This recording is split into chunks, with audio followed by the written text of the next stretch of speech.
Welcome to That's My Therapy. I'm Alicia Belzer, a master's student in adventure-based counseling and experiential education. I'm Amanda Reedy, a clinical social worker working as a mental health therapist. Yes, our voices are the same. Try your best. We are sisters and mental health professionals who spend our days chatting about what helps us grow, heal, and connect. We believe therapy is a great tool for healing. However, we hope to demystify what healing can look like. As in our experience, humans are intuitive, creative, and determined when it comes to caring for themselves. Each episode, we will get curious about therapeutic things that aren't traditional talk therapy. We will break down why those things might be helpful from a clinical lens. Let's get it.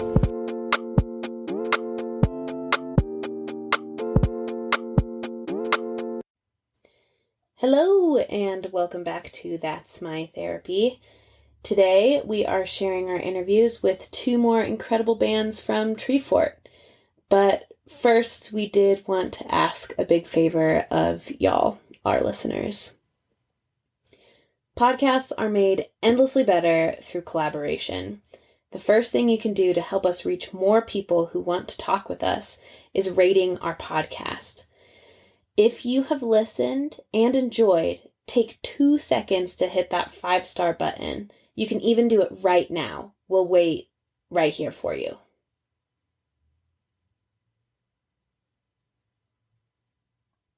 Did you do it? Cool. Thanks. The second thing you can do to help support us is reach out over email or social media. Things you can reach out to us about include, but are not limited to, something in your life that you do with intention and is therapeutic for you. Your thoughts and feelings about the pod, your experience with therapy, good or bad, riddles, or therapeutic things you're curious about but want us to try first as mental health guinea pig. Questions, comments, concerns, considerations, etc. Okay, but don't do that right now. Listen first, and then you gotta get to it. Okay, let's get to the damn content that you came here for, which is, in this episode, we talk with Joe Hertler and the Rainbow Seekers and Malachi and Ryan from Small Million.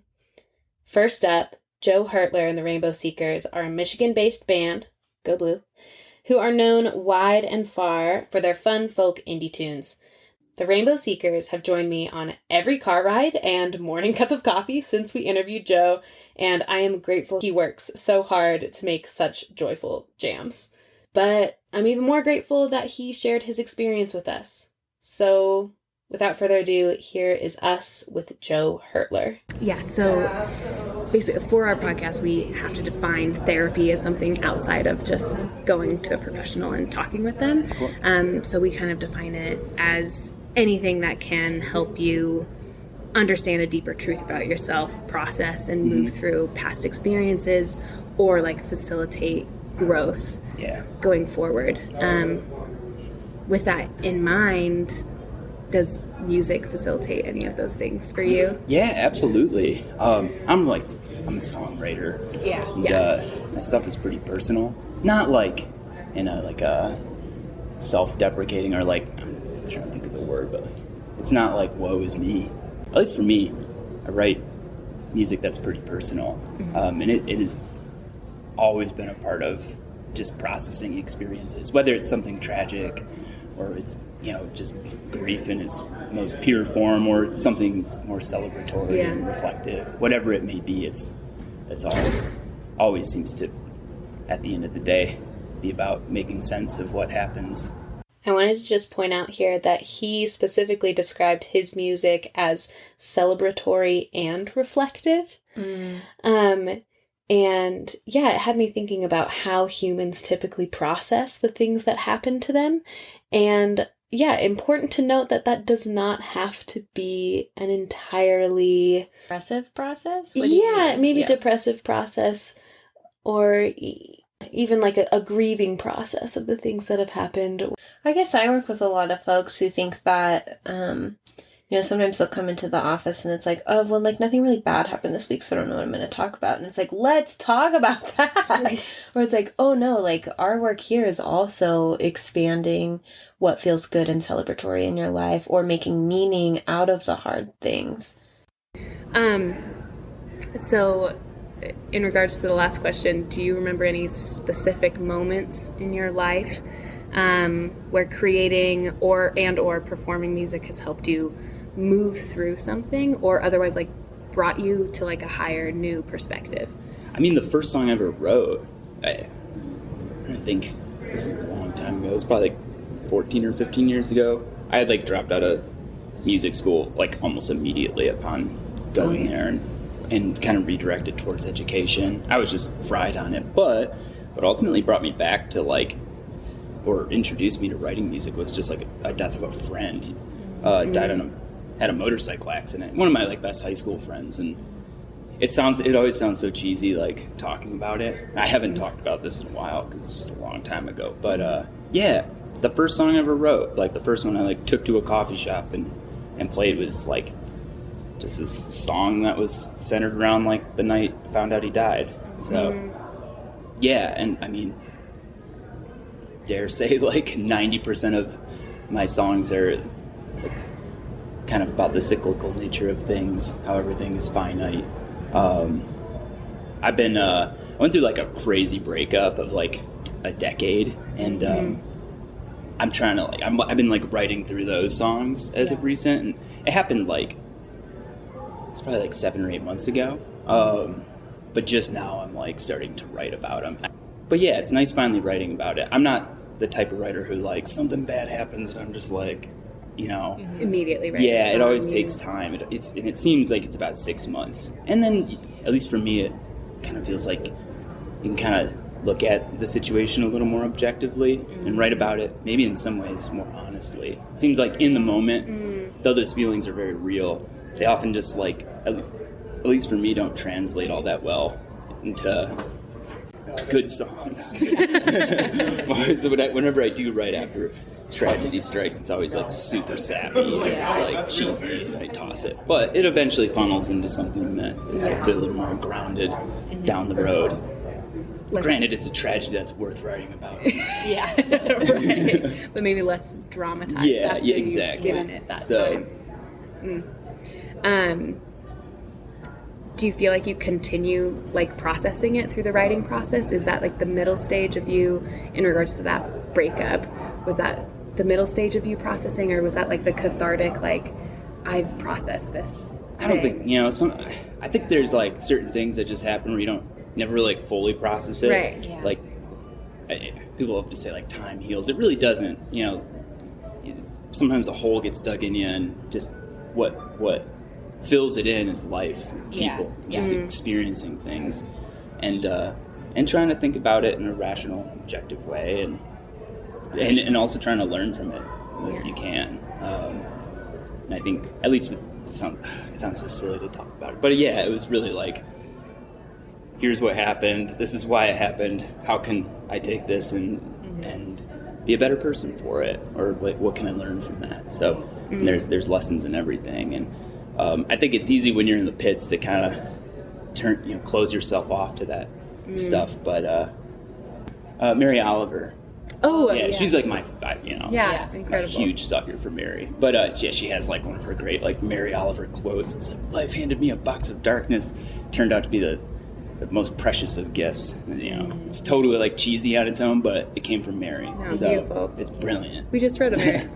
We read a Mary Oliver poem on the podcast. Actually, nice. Yeah, she's awesome. Fucking badass. Yeah, she is. I just love the idea that it's like time doesn't necessarily heal, but time integrates, right? It integrates this part of your story, and it's not in its rawest form. It's integrated into who you are, as a chapter rather than like the whole damn book. Yeah, sometimes it's almost like not so much about healing. Yeah. It's like you just come back changed, and how you deal with what happens. Like, if you, I guess, ideally do so gracefully, even though you probably make a lot of mistakes in the process of dealing with that. You come back different, and that's okay. And I think, or you come back and you're just like pissed off, jaded. Yeah, I guess you could be bitter. But something I found interesting in this answer is we clearly have this career musician, right, who puts kind of an energy toward their music that might look a little bit different than our other two interviews, which kind of seemed like they had an emotional experience and then immediately went to writing. I just love that there are so many options, that there's no right way to do it, you know? Mm-hmm. And it seems like some people go towards the feeling the moment they feel it, and some sit back and wait. I just like that there's no wrong or right way to do this, and everyone can experience a creative process and a therapeutic process in completely unique and different ways and still have an outcome where it gives them a deeper meaning and understanding of themselves and their experiences. You have some shows coming up. Mm-hmm. Can you kind of speak to your experience of what's happening in your body in these days and then closer in the moments before you perform? Mm-hmm. And then, if possible, can you speak to that feeling evolving to like during performance and then after, integrating that like really intense experience into like the days and weeks and years following? Well, you know, I'm trying to think of the best to put it. Because I gave you a big timeline. Sometimes it's like I've done this enough where it's like almost demystified. Where it's like it's my job. For sure. Like a show allows me to go sit in my studio and write. It's like, okay, we took this show. That means I get to like be an artist for 2 more months. You know, we're a small like cult band, and that being said, it is totally magical and special, especially when everyone's on the same page. The reason music exists in the first place is to bring people together. It's like a byproduct of mental mechanisms and evolution. Those who like danced around a fire, you know, probably got laid more than those who didn't. So those early civilizations that had music came together over it and forged stronger social connections. And you know, I guess you could say that those civilizations went on to make more babies and propagate the human species with a sensitivity of music where you can listen to something and it's like, oh, this makes me feel something, you know? There is so much validity to what he is saying right now. There's evidence that humans developed the ability to sing and dance long before we developed the ability to speak. The first instruments have been found to be over 40,000 years old. Mental health practices that draw from indigenous knowledge emphasize the need to connect with ancestral sources of knowing, things like nature. Joe speaking about music as a source of ancestral knowing for him is completely valid, and it probably explains why I cry every time I hear someone playing the marimba. It's really just this like glorified communication at the end of the day, and there is something there. Like with my bandmates, like we don't really, you know, we have little signals and stuff, cues and whatnot, but when we're on the same page, we're on the same page. Like there's something that's connecting, and it's something in the brain that is like wired for that type of communication, and it happens within the crowd too. You know, everyone's on the same page, everyone's experiencing something together, they're feeling things together, whatever those feelings may be, and that is something that is, you know, as much as I love to demystify things, it is magical, and it feels awesome, and there's a dopaminic reward there for you too. Like when you're doing that, when you're like bringing people together, your brain goes like, you have a squirt of dopamine, good job, do it tomorrow.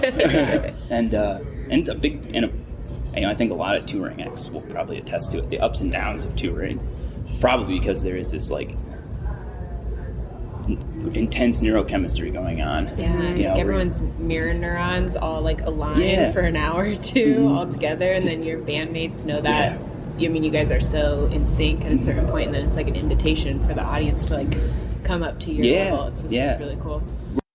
What Amanda is talking about here are mirror neurons, which helps us both learn and empathize. Think about it like this. If you are at the park and you see someone get smacked right in the nose with a frisbee, your body will also feel that. You have this empathy response, but your body actually feels it as well.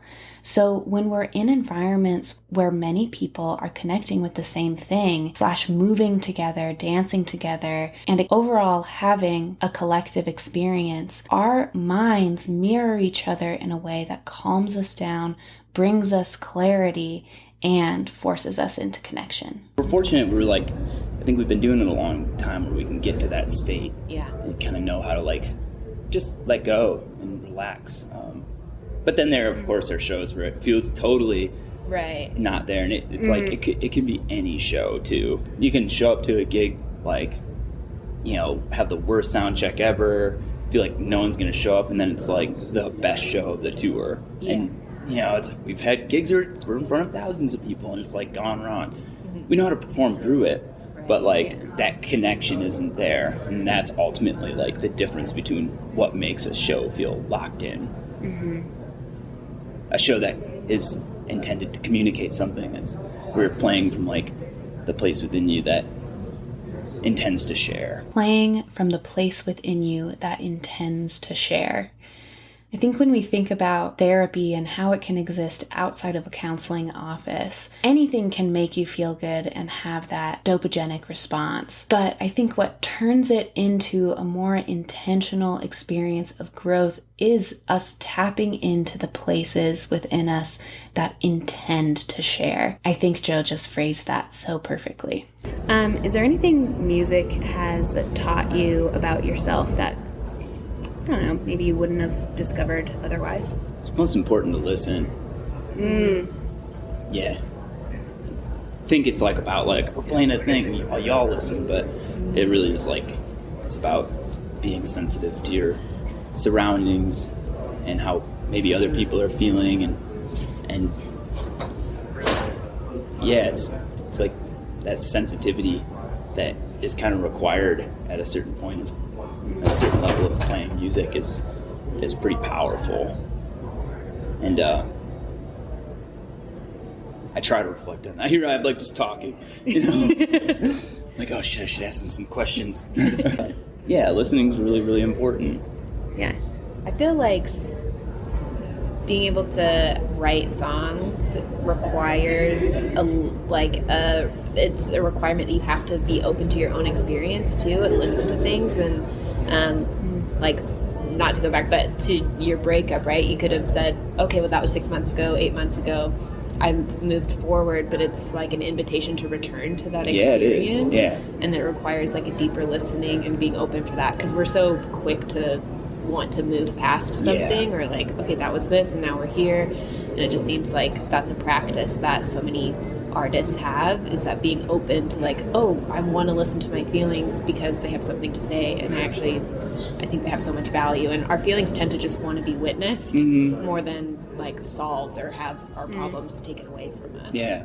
In the dissolution of that relationship really was I just like wasn't listening, you know. It was like very clear, hey, do this. And we lived together, we bought a house together. It was, you know, we were close to sealing it up.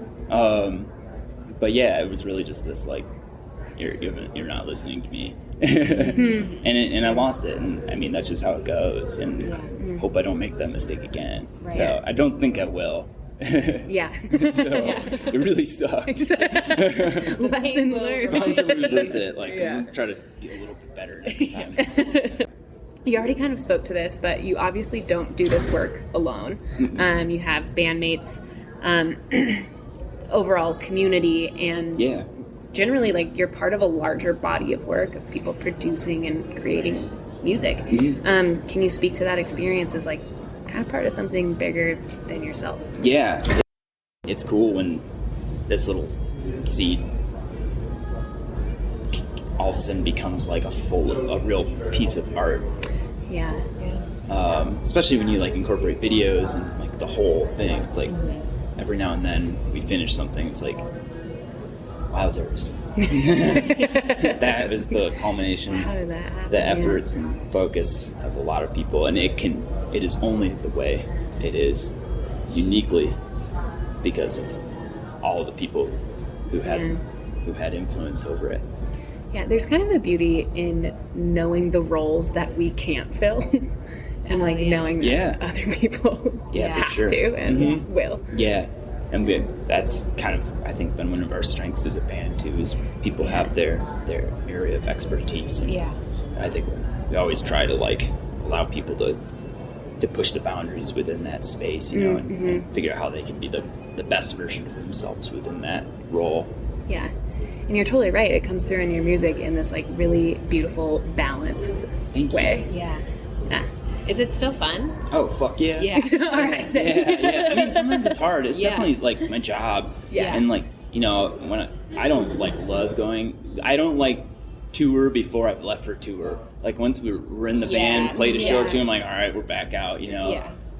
But yeah, I'm a homebody at the end of the day, and you know, it makes home real sweet. Like getting back from tour, it's just like, I'm a cat. Yes. In the studio and kind of get back to my regular cycle of things. And it's taken a lot of just practice and like how to tour, like how to live in a healthy way while you're out on the road. Right. Yeah.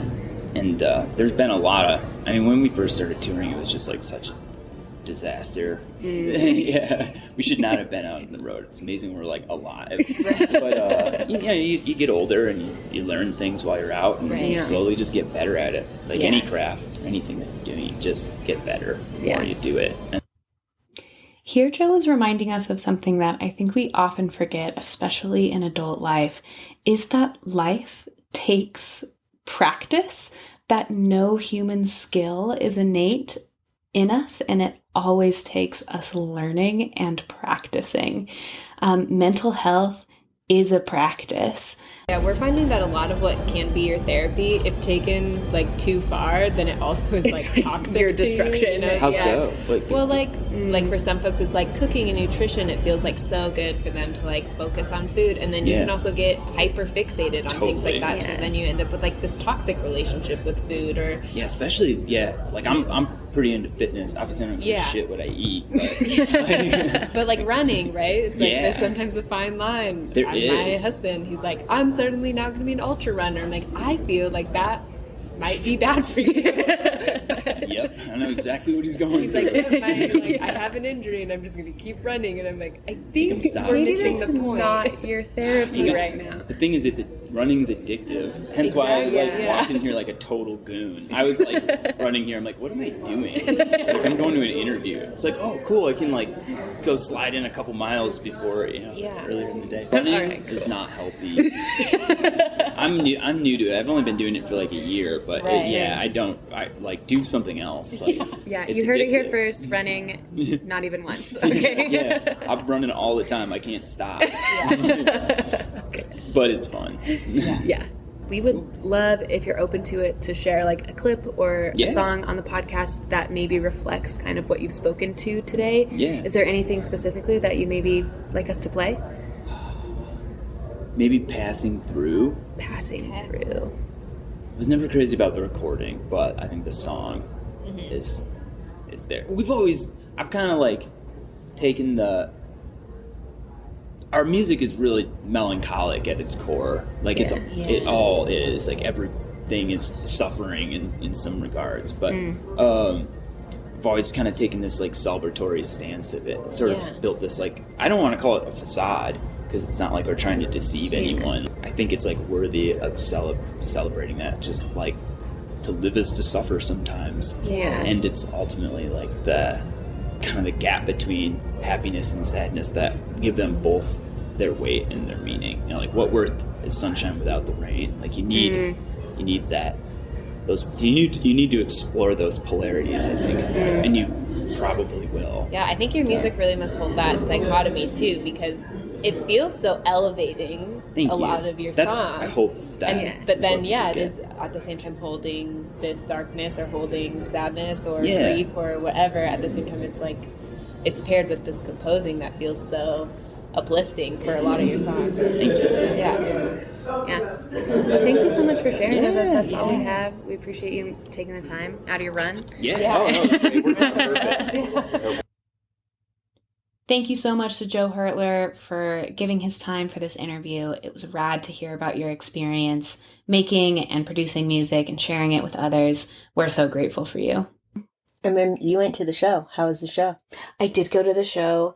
It was a hoot and a damn half, y'all. There's a line in the interview where Joe's just like, I perform and it's magical, but like I do it so I can go back to the studio.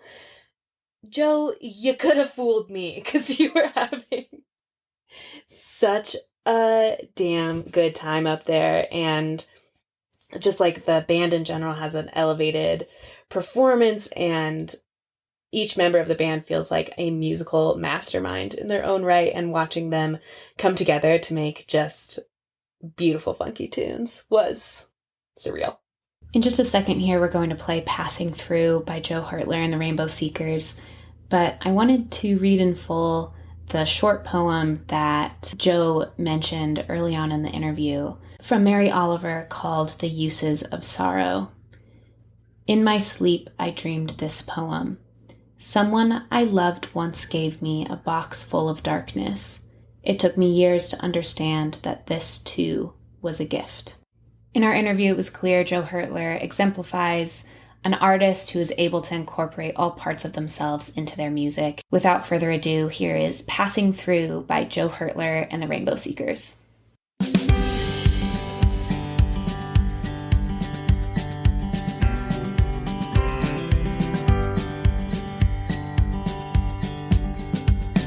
The leather sky which lightning broke, like a spark shone that found your smoke. Have you ever heard the ground cry out for rain?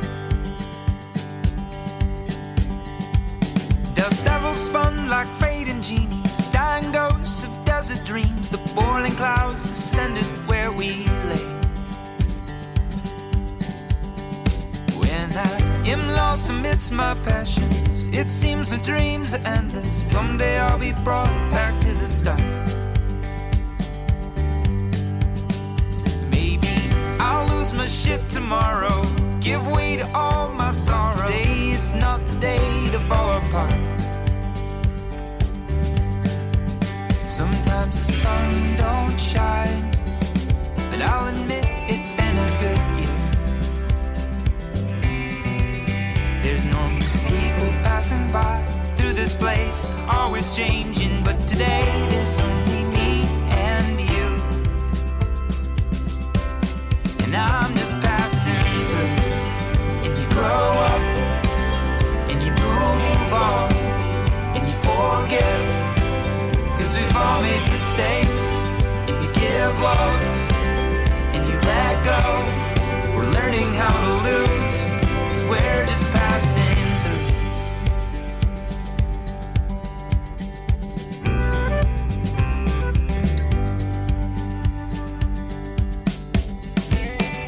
Desert foothills sparsely lane, like graves of ancient giants slain. If you ever heard the ground cry out for rain. Mountains stretch like breaching whales, casting waves of rolling hills. The boiling clouds descended where we lay.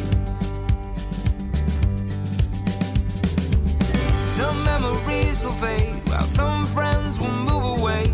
All things will be brought back to the start. Maybe I'll lose my shit tomorrow, give way to all my sorrow. Today's not the day to fall apart. Sometimes the sun don't shine, but I'll admit it's been a good year. There's normally people passing by through this place, always changing, but today there's only me and you. And I'm just passing through. And you grow up, and you move on, and you forgive, all made mistakes. You give love, and you let go. We're learning how to lose, 'cause we're just passing through.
Thanks for listening to That's My Therapy.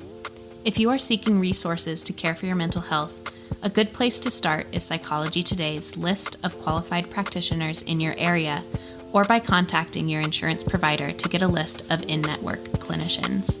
If you are feeling suicidal or needing immediate help, you can reach the Suicide and Crisis Lifeline by dialing or texting 988.